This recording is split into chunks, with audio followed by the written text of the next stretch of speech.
오늘도 하나님의 은혜가 충만할 줄 믿으시면 아멘.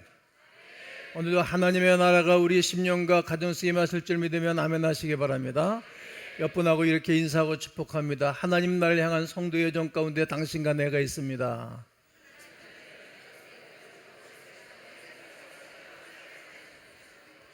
오늘은 하나님 나라를 소유하는 성도는 누구입니까? 바로 여러분과 제가 되기를 축복합니다. 성도의 여정 가운데에 포기할 수 없는 것이 있습니다. 어떤 것입니까?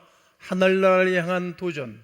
그 나라를 가기까지는 여러 가지 어려움과 문제가 있어 포기할 수밖에 없는 상황이 있다 할지라도 절대 포기할 수 없는 것이 있었어요. 포기할 수 없는 것. 그 나라를 위해서 포기할 수 없고 이겨낼 수 있는 방법은 성령 충만함입니다. 첫 번째 말씀이었습니다. 그런데 어찌 그 하늘나라를 가는 길이 잘 포장된 고속도로 같은 길만 있겠습니까? 어려움도 있고 힘든 일도 있습니다.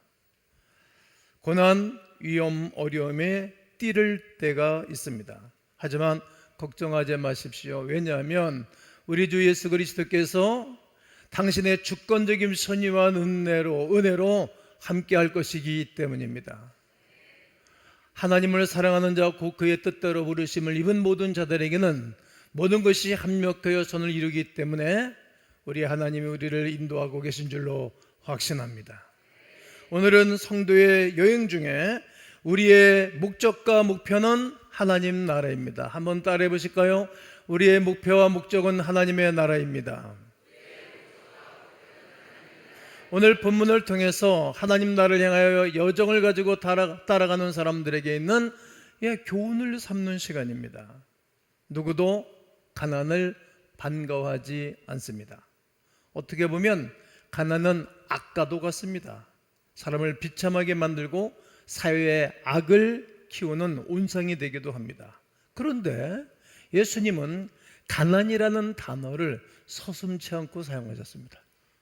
가난이라는 단어를 자연스럽게 사용하셨다는 것입니다. 오늘 5장 3절을 다시 읽겠습니다. 시작. 심령이 가난한 자는 복이 있나니 천국이 그들의 것이며. 심령이 가난한 자는 세 번 한번 해보겠습니다. 시작.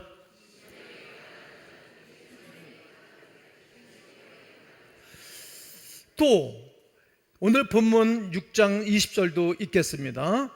예수께서 눈을 들어 제자들을 보시고 이르시되 너희 가난한 자는 복이 있나니 하나님의 나라가 너희 것이며. 아멘. 여러분, 물질을, 재물을 우상처럼 여기는 이 세대에 살아가는 여러분과 저에게는 좀 거추장스럽고 좀 불편한 말입니다. 그런데 가난한 자가 복이 있다는 거예요. 파라독스입니다. 더욱이 가난이라는 원래의 의미를 알면 더욱 이 말씀은 복이 될 수 없다는 생각을 하게 됩니다. 헬라어로 푸토코스라는 단어입니다. 이 단어는 사람들에게 굽실거리고 동냥하는 자세를 취할 때 이 단어를 쓰는 것입니다. 마치 성경 속에 일평생도록 부자의 대문 앞에서 얻어먹는 거지 나사로, 그 가난을 말할 때 이 단어를 예수님이 쓰셨어요. 그러니까 일평생도록 부잣집 대문에서 빌어먹는 그런 사람의 단어가 이 가난이라는 단어입니다. 이 단어가 산성수훈에서 예수님이 제자들을 앉혀놓고 팔복에 대해서 말씀하실 때 이 말씀을 하신 것입니다. 그러므로 그것이 무슨 복이 될 수 있겠습니까? 이렇게 행복의 조건이 될 수 있겠습니까? 예수께서 공감할 수 있도록 말씀하셨다면 이렇게 말씀하시는 것이 맞습니다. 심령이 부한 자는 복이 있나니, 이게 맞습니다. 오늘 우리의 의식 구조도 아마 이렇게 말씀하신 것이 맞을 것이라고 생각합니다. 이것이 우리가 이 말씀을 접할 때 반응입니다. 여러분과 저는 그렇게 가난을 좋아하지 않습니다. 저도 그렇게 가난을 좋아하지 않습니다. 그러나 오늘 이 시간 우리가 분명히 기억할 것이 있습니다. 예수님 말씀하신 아들로서 권세를 가지고 선언하는 모든 말씀들은 진리라는 것입니다. 변하지 않는다는 말입니다. 알레데야, 변할 수 없는 말씀입니다. 하나님의 아들이시며 진리신 예수 그리스도께서 우리에게 선언하고 우리에게 주고 싶어 하시는 말씀이 있다는 것입니다. 무지함과 어리석음과 어둠에 쌓여 있는 우리에게 빛과 진리와 거룩이 되시는 우리 주 예수 그리스도께서 선언하고 있다는 말씀입니다. 심령이 가난한 자는 복이 있다. 심령이 가난한 자는 복이 있다. 물질적으로 가난한 자가 복이 있다. 왜냐하면 천국이 그들의 것이기 때문이다 라고 말씀하십니다.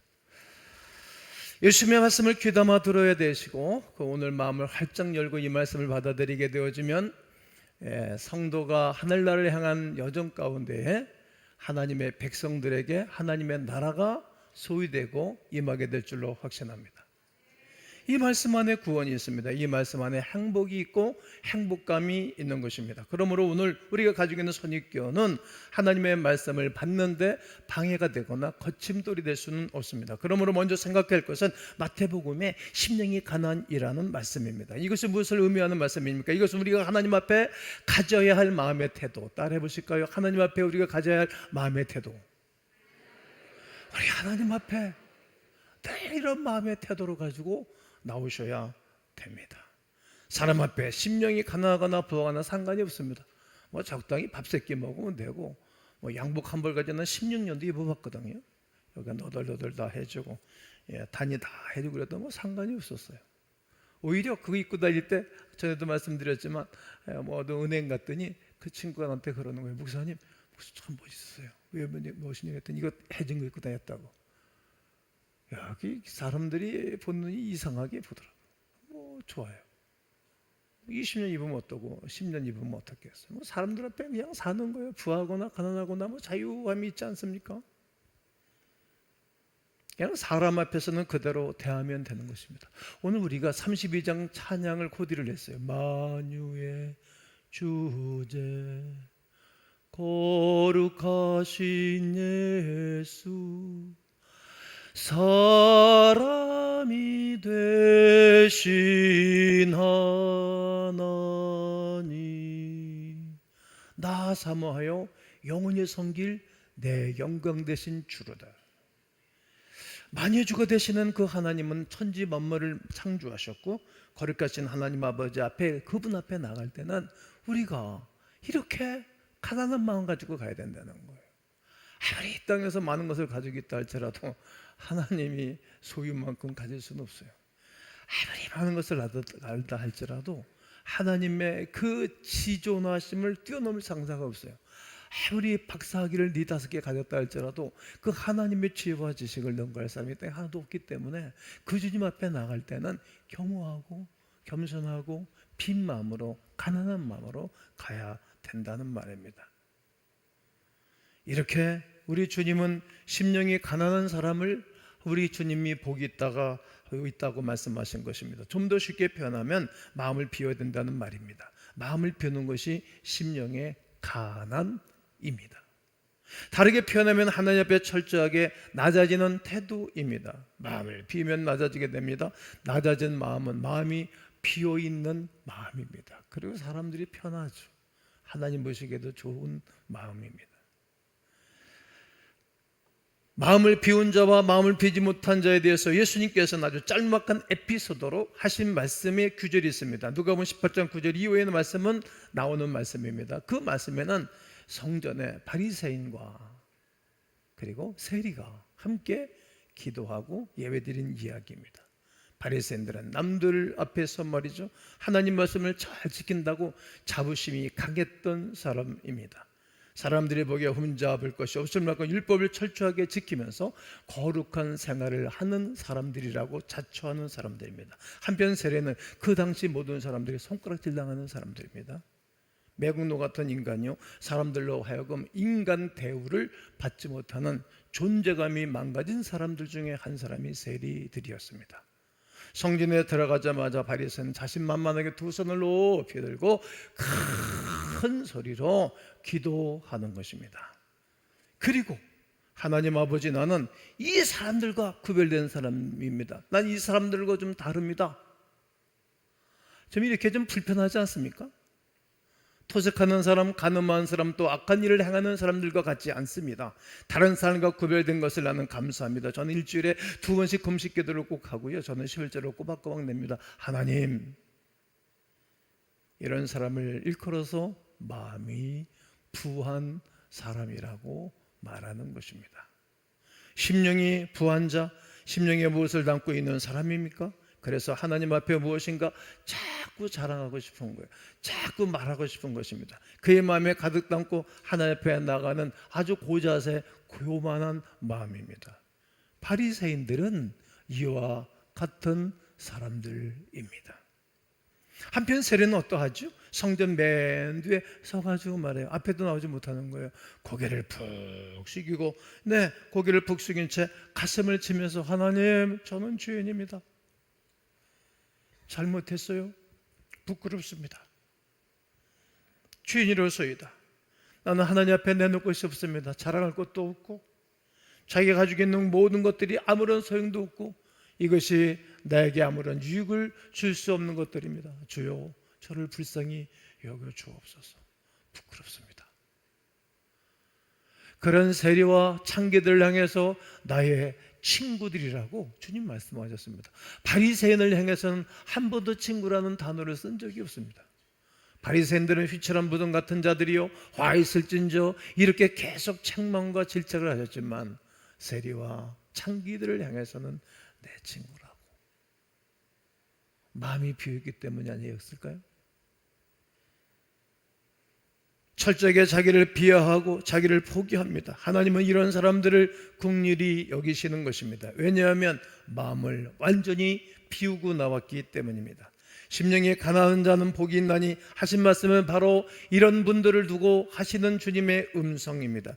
교회를 다니지만 안타깝게도 심령이 가난하지 못한 분들을 보게 됩니다. 마음을 비우지 못하고 하나님 앞에 나오지요. 성도 여러분, 왜 이렇게 믿음이 자라지 않는 것입니까? 왜 하나님의 말씀이 내 마음 깊은 내 영혼을 만지지 못하는 것입니까? 왜 우리의 마음의 심령의 기쁨이 없고 감격이 사라지고 감사가 송두리째 사라진 것입니까? 한 분밖에 없는 우리의 인생을 하나님을 위해서, 하나님 주신 은혜에 감사하기 위해서 드리고 싶은 마음이 왜 이렇게 하나도 없는 것입니까?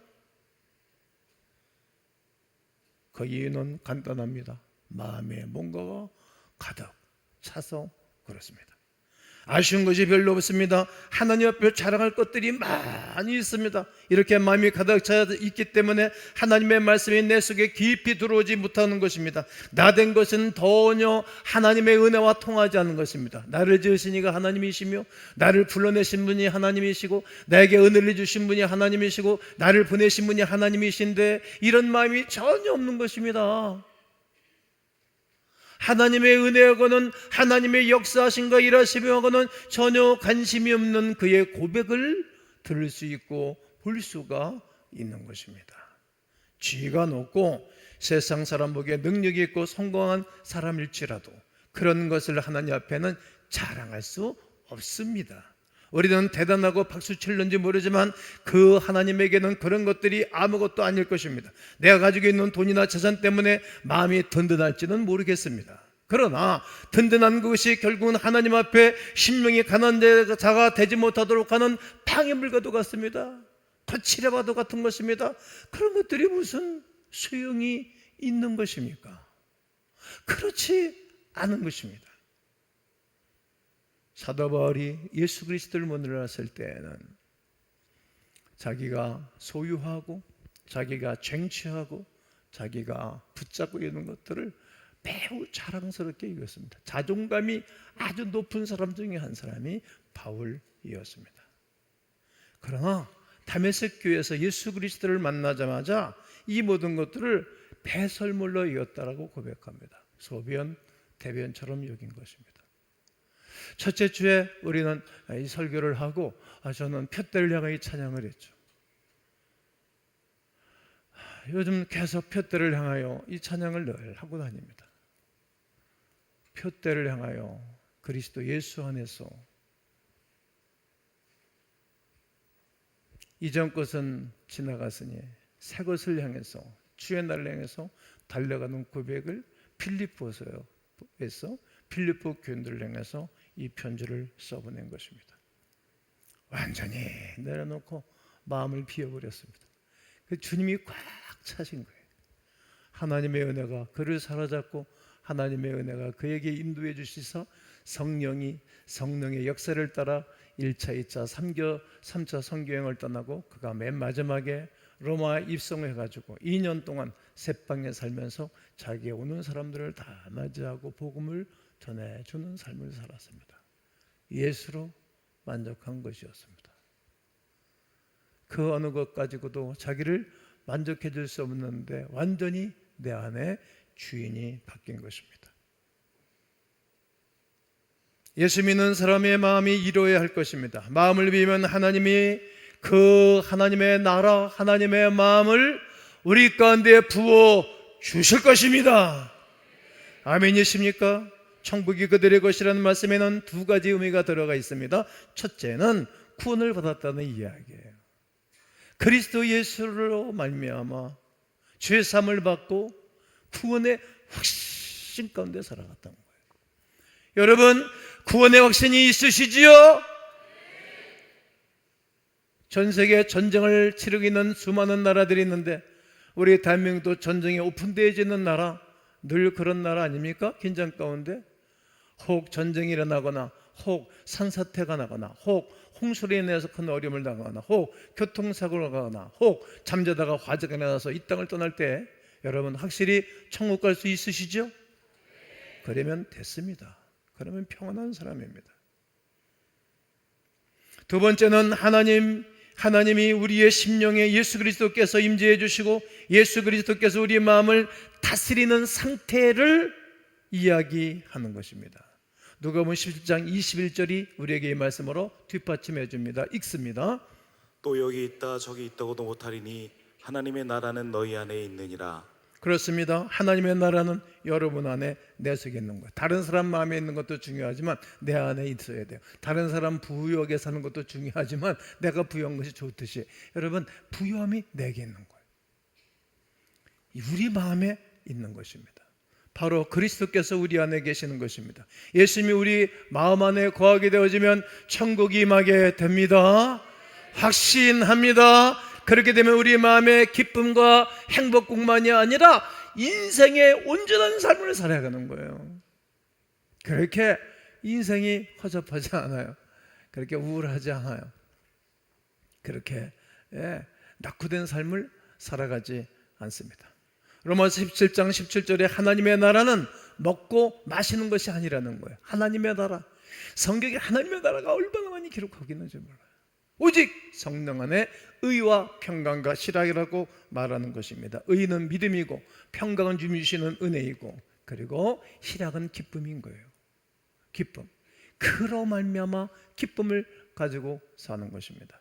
잘 먹고 잘 마시고 편하게 살아도 즐기고 싶은 거 다 즐겨도 거기에는 천국이 없어요. 진수성찬을 차려놓은 곳에 있다 할지라도 천국이 없는 것입니다. 이 세상에서 좋다는 것은 다 갖다 놓은 집에서도 예수가 안 계시면 천국이 아닙니다. 천국은 그렇게 임하는 것이 아닙니다. 천국은 우리 주 예수 그리스도를 임한 그 예수 그리스도를 영접한 그 심령 속에만 하나님의 나라가 임하게 되는 것입니다. 아직까지 그리스도 예수를 영접하지 않은 분들이 있다면 그 예수 그리스도를 영접함으로 말미암아 하나님의 자녀가 되는 엄청난 은혜가 있기를 축복합니다. 악을 사랑하는 자에게는 사탄이 불행해 있지만 의를 사랑하는 자의 마음에는 하나님이 주시는 기쁨이 있어요. 주님이 내 안에 다스리시는 천국이 우리에게 임하고 그때부터 평안이 임하는 거예요.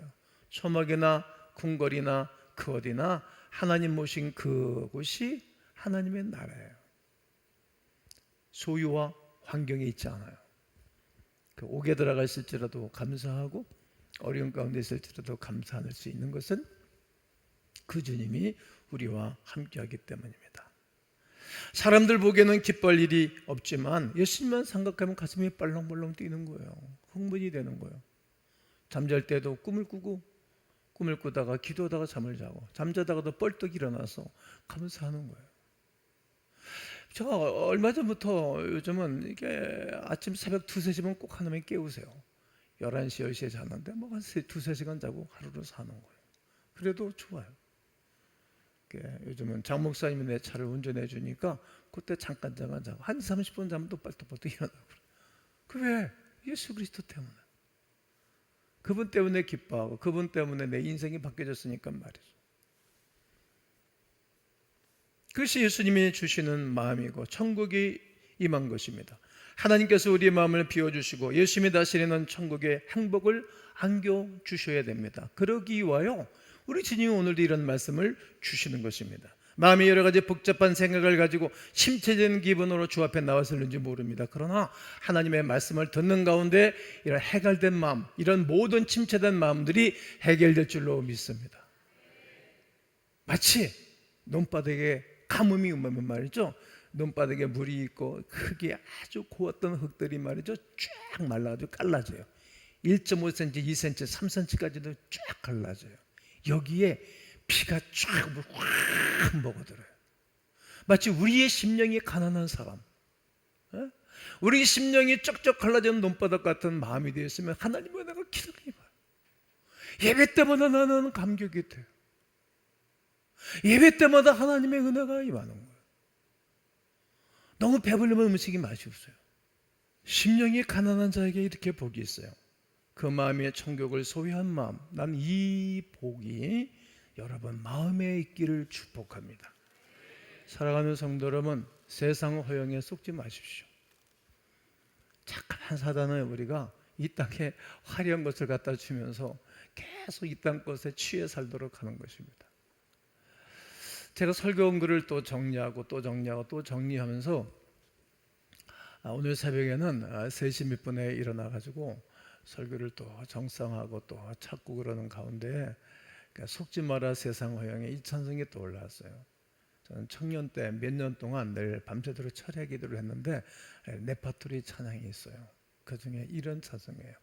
속지 마라 세상 허영에 마음 뺏기지 마라 세상 것은 일장의 춘몽 물거품과 같도다 거기 거룩한 그곳에 참 만족을 누리네.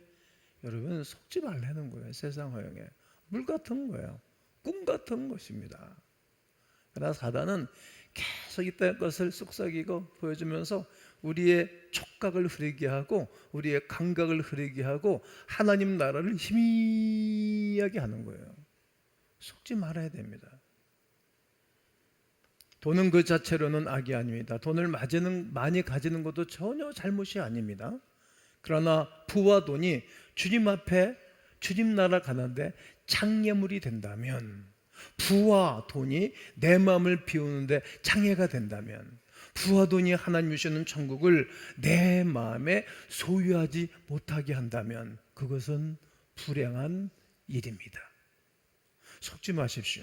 예수님의 말씀이고 예수님의 진리의 말씀입니다. 차라리 가난한 자가 복이 있다는 말씀을 우리가 귀담아 들어야 됩니다. 그러므로 행복하고 아무 관계도 없는 오히려 하나님 앞에 나가는데 장애가 되는 불을 쌓아놓고 계시다면 오늘은 인식의 변화를 가져오셔야 됩니다.